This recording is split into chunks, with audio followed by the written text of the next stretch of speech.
It should be noted that 2017 might have been the biggest year for Star Wars since Disney purchased Lucasfilm over 5 years ago. The house that George built came off a wave of buzz after its first spin-off movie released to critical acclaim and box office success, though it was hampered with the passing of Carrie Fisher. But Star Wars managed to rebound, continually dominating the headlines for both good and bad reasons. Kathleen Kennedy has kept a clear head in guiding the franchise forward, maintaining a dominant presence in film, television, and expanding outward to different mediums. And yet, the year was not without controversies, multiple controversies, when it comes to movies and video games. But Star Wars continues to maintain a foothold in geek culture, and appears poised to do so well into the future.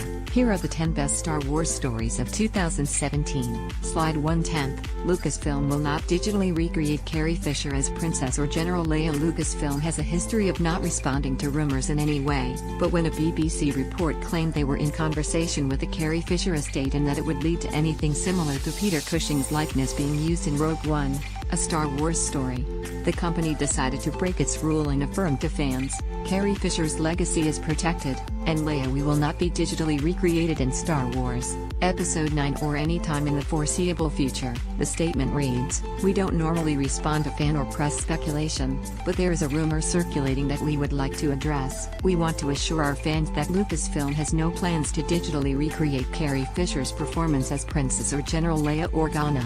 Carrie Fisher was, is, and always will be a part of the Lucasfilm family. She was our princess, our general, and more importantly, our friend. We are still hurting from her loss. We cherish her memory and legacy as Princess Leia, and will always strive to honor everything she gave to Star Wars." Slide 2/10. Star Wars Aftermath. Empire's End novel reveals what happened to Jar Jar Binks, the legendary Gungan warrior, beloved senator of Naboo, and all-around good guy. Jar Jar Binks is featured in Chuck Wendig's latest novel, Star Wars Aftermath, Empire's End.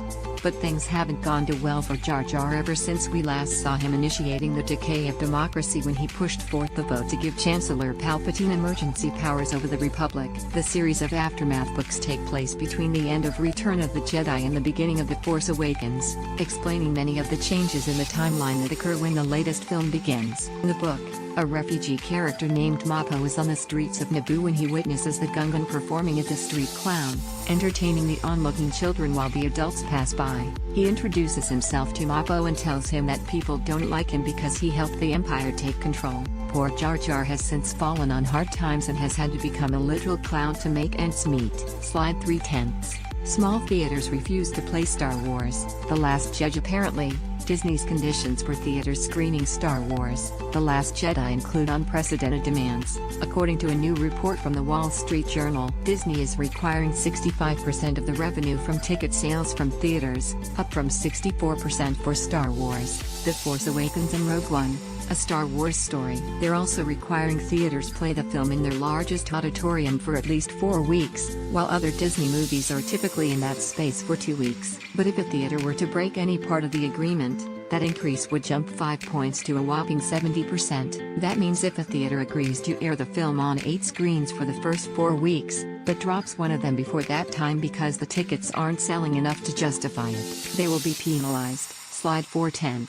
Star Wars Galaxy's Edge 2019 opening confirmed. The new Star Wars land parks at Disneyland in Anaheim, California and Walt Disney World's Hollywood Studios in Orlando, Florida now have an opening date, or at least year. Disney CEO Bob Iger confirmed on the quarterly investor earnings call that both versions of Star Wars Land will open in 2019. The confirmation comes after a record year for Disney at the box office, and is one of several major expansions in the Parks and Resorts department. Parks and Resorts had a 6% increase in revenue and 13% increase in operating income in fiscal year 2017 Q1. They recently revamped their Disney cruise ships, opened Shanghai Disney Resort, and saw increase at both Disneyland Paris and Hong Kong Disneyland, as well. "Our intent is to make it feel as if you've just walked into one of the movies," Imagineering executive Scott Trowbridge said of the parks. "Bringing Star Wars to life in the physical world gives us the opportunity to play with a whole bunch of things we've never done before. to really engage all of the senses. Slide 5/10. Solo spin-off directors replaced with Ron Howard. Directors Phil Lord and Christopher Miller were announced to be removed from the production of Solo, a Star Wars story. Apparently the directing duo were fired from the production after clashing with Lucasfilm president Kathleen Kennedy over the movie's direction. Both groups issued statements regarding the split, with Miller and Lord saying, "We normally aren't fans of the phrase creative differences, but for once this cliché is true. We are really proud of the amazing and world-class work of our cast and crew." The statement from Kennedy says Phil Lord and Christopher Miller are talented filmmakers who have assembled an incredible cast and crew, but it's become clear that we had different creative visions on this film, and we've decided to part ways. Ron Howard was brought on to replace the directors, taking over the production of the latest Star Wars spin-off. Slide 6/10. Obi-Wan Kenobi movie confirmed to be in development. THR confirmed that an Obi-Wan Kenobi movie is indeed in the works, with Billy Elliot and The Hour's director Stephen Daldry reportedly in talks to direct. Other than a director, it's being said that plans for the film are still in the early stages, with no script in place yet. It's speculated that Daldry would both develop and write the film, if he signs on. This Obi-Wan Kenobi movie has been a long time coming, with fans wishing for it, Lucasfilm teasing it, and Star Wars prequels star Ewan McGregor consistently reaffirming his commitment to reprising his role as the young Obi-Wan. There's been no official confirmation of McGregor returning yet, but safe to say, it's something that fans expect. Slide 7/10. Star Wars: The Last Jedi surprising Rotten Tomatoes audience score revealed the critics are seriously loving Star Wars: The Last Jedi, but the fans seem to have a slightly different opinion on the film. Currently, on Rotten Tomatoes, The Last Jedi has a 91% rating from critics, which ties it for the highest score in the entire Star Wars franchise. However, the audience score on the site is much lower, coming in at just 51%. Yes, you read that right. Almost half of the 162,801 audience members who have reviewed The Last Jedi said they didn't like the movie. While the critic score puts The Last Jedi at the top of the franchise food chain, the audience score tells a very different story. Slide 8/10. J.J. Abrams to write and direct Star Wars Episode 9. Abrams will co-write the final film in the Star Wars sequel trilogy with Chris Terrio. Here's the statement from Lucasfilm. J.J. Abrams, who launched a new era of Star Wars with The Force Awakens in 2015, is returning to complete the sequel trilogy as writer and director of Star Wars Episode 9. Abrams will co-write the film with Chris Terrio. Star Wars Episode 9 will be produced by Kathleen Kennedy, Michelle Rewen, Abrams, Bad Robot, and Lucasfilm. With The Force Awakens, J.J. delivered everything we could have possibly hoped for, and I am so excited that he is coming back to close out this trilogy, said Lucasfilm president Kathleen Kennedy.